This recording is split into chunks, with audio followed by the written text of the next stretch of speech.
Hello বন্ধুরা, আজকে আবার চলে এসেছি তোমাদের মাঝে খুবই গুরুত্বপূর্ণ একটা টপিক নিয়ে। যে টপিক থেকে তোমাদের কোশ্চিন, একটা সৃজনশীল কোশ্চিন আসবে ম্যান্ডেটরি, এটা কনফার্ম থাকো। আজকের টপিকটা যদি মনোযোগ দিয়ে শোনো তাহলে 4 মার্কের সৃজনশীল কোশ্চিন অবশ্যই কমন পাবা এবং এখান থেকে এমসিকিউ আসার সম্ভাবনাও রয়েছে খুবই খুবই খুবই বেশি। তো চলো আমরা কথা না বেরিয়ে আমাদের ক্লাসে চলে যাই। আজকের টপিকটি হচ্ছে আমাদের 2 এর পরিপূরক। আমরা গত লেকচারে দেখেছিলাম যে চিহ্নযুক্ত সংখ্যাতে সেখানে দেখেছিলাম আমরা প্রথমে প্রকৃত মান গঠন, অর্থাৎ ঋণাত্মক চিহ্নের জন্য প্রকৃত মান গঠন একটা পদ্ধতি দেখেছিলাম। সেটিতে কিছু সমস্যা থাকার কারণে আমরা দেখেছিলাম 1 এর পরিপূরক, দেন দেখেছিলাম আমরা 2 এর পরিপূরক। সো সেই 2 এর পরিপূরক নিয়ে আজকে ডিটেলস আলোচনা করব যে 2 এর পরিপূরকটা দিয়ে আসলে কিভাবে বিয়োগের কাজটা করা যায়। অর্থাৎ আমরা বলেছিলাম যে কম্পিউটারে দুটা জিনিস শুধু শেখানো হয়েছে, অর্থাৎ ইলেকট্রনিক যে ডিভাইস রয়েছে তারা হিসাবের জন্য দুটি পদ্ধতি ব্যবহার করে বলেছিলাম, একটি বাইনারি যোগ আর একটা হচ্ছে বিয়োগ করার জন্য 2 এর পরিপূরক। সো আজকের ক্লাসটি সেটি যে কিভাবে 2 এর পরিপূরক ব্যবহার করে আমরা বিয়োগের কাজটি করতে পারি, তো সেটি নিয়ে আলোচনা করব। দেখো 2 এর পরিপূরক আমরা বলেছিলাম কি, ধরো একটা সংখ্যা নিয়েছিলাম, আমরা যে কোনো একটা ডিজিট দিয়েছিলাম, এইরকম দিয়ে আমরা বলেছিলাম এই ডিজিটটা 2 এর পরিপূরক করো, ঠিক আছে? অর্থাৎ তার ঋণাত্মক সংখ্যায় নির্ণয় করতে হবে। তো এখানে আমরা বলেছিলাম প্রত্যেকটা ডিজিটের জন্য কয়টি করে বিট থাকবে, আমরা বলেছিলাম 8টি করে বিট। তো ধরো এখানে 6টি বিট দেওয়া আছে তোমাদের কোশ্চিনে, এটার 2 এর পরিপূরক করতে বলা হলো, তাহলে আমাকে কি করতে হবে? প্রথম যে কাজটা, আমাকে 8টি বিট বানায় নিতে হবে। তাহলে যেহেতু 4টি, 2টি 6টি বিট আছে, আমরা বামে 2টি 0 বসায় দিলাম। সো এখন কি হলো, এখানে 8টি বিট হয়ে গেছে। এখন জাস্ট আমাদেরকে উল্টায় দিতে হবে, অর্থাৎ যেখানে যে বাইনারি মান রয়েছে সেই মানগুলান চেঞ্জ করে দিতে হবে। আমরা চেঞ্জ করে দিলাম। এই চেঞ্জ করার পদ্ধতিকে আমরা বলেছিলাম ওয়ান্স কমপ্লিমেন্ট, বা বাংলায় হলো 1 এর পরিপূরক। এই 1 এর পরিপূরকের সাথে একটা 1 যোগ করতাম, নিশ্চয়ই তোমাদের মনে আছে। এই 1 যোগ করলে কি হইতো, 0 আর 1 যোগ করলে 1, আর কোনো কিছু নাই হাতে। সো যা ছিল তাই বসায় দাও। দেখো এখানে 8 নাম্বার বিটটা কত ছিল, 0, আর এখানে 8 নাম্বার বিটটা কত আসছে, 1। সো সাইনটা ঋণাত্মক হয়ে গেছে সংখ্যাটা, ঠিক আছে? আর যেহেতু এখানে 8 নাম্বার বিটটা 0, সেহেতু সংখ্যাটি ধনাত্মক।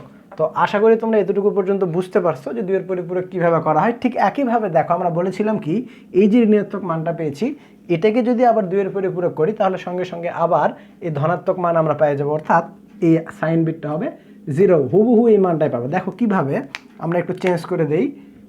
1 এর পরিপূরক মানে উল্টায় দাও, এটা 1 এর পরিপূরক,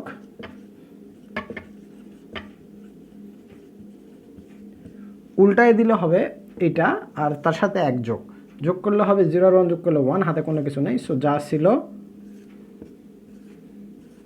দেখো এই মানটা আর এই মানটার মধ্যে কোনো ডিফারেন্স নাই। সো অ্যান্সারটা এখানে ধনাত্মক ছিল, এখানে 8 নাম্বার বিটটা 0, সো এইটাও হয়ে যাবে ধনাত্মক।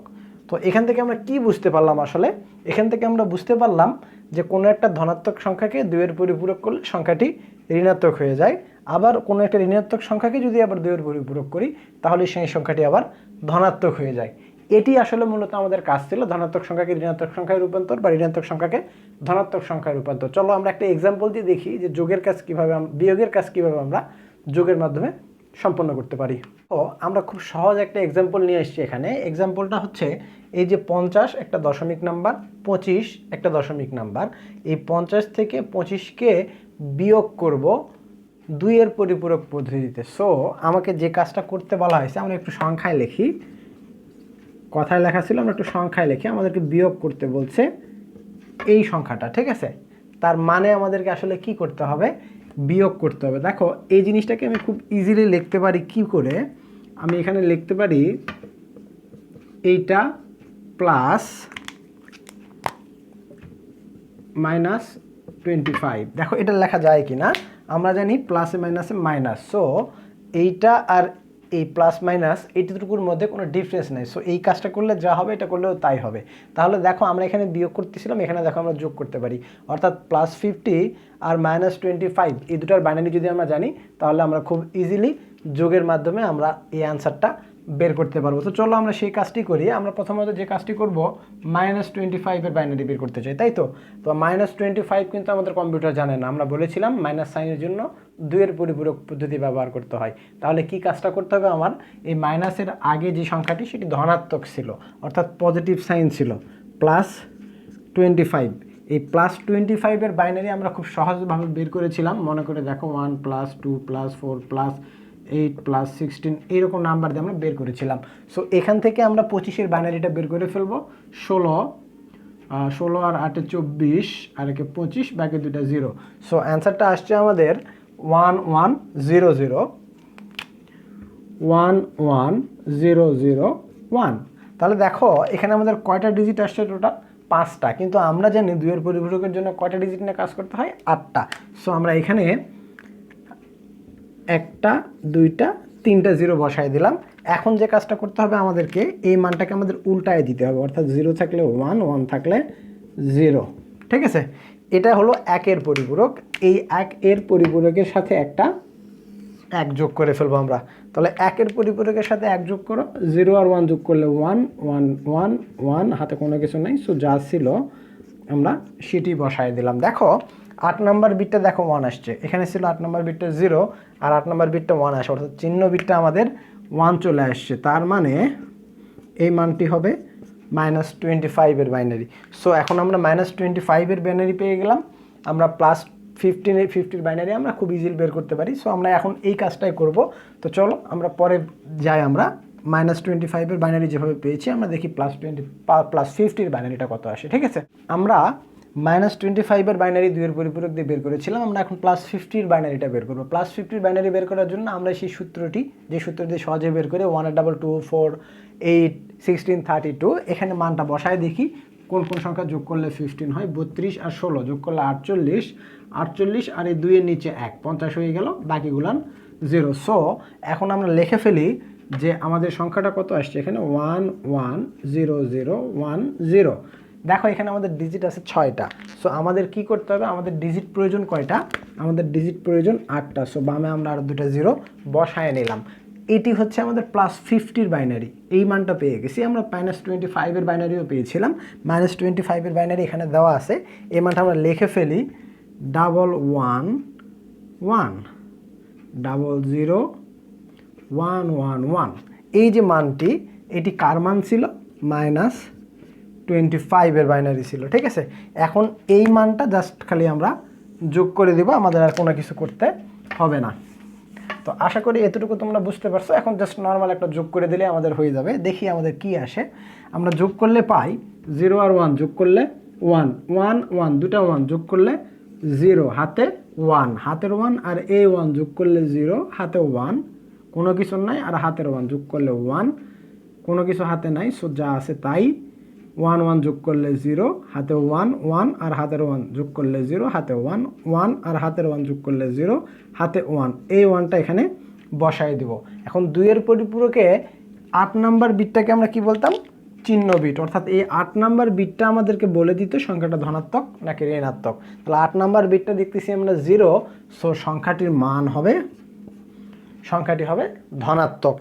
ধনাত্মক সংখ্যার জন্য আমাদের আর বাইনারি করতে হয় না, ওটা 2 এর পরিপূরক করতে হয় না। নর্মালি কম্পিউটার ধনাত্মক সংখ্যা বোঝে। সো এই বাইনারিটাই আসলে এই মানটা কত হবে সেইটা দশমিকে। ঠিক আছে, তাহলে এইটা থেকে আমরা মানটা বের করে ফেলি। ওই যে একই সূত্র দিয়ে, সূত্রটা হিসাব করে দেখো 1 2 4 8 16 32 64 128, এগুলার দরকার নেই আমাদের, এই জিনিসগুলোর দরকার নেই আমাদের।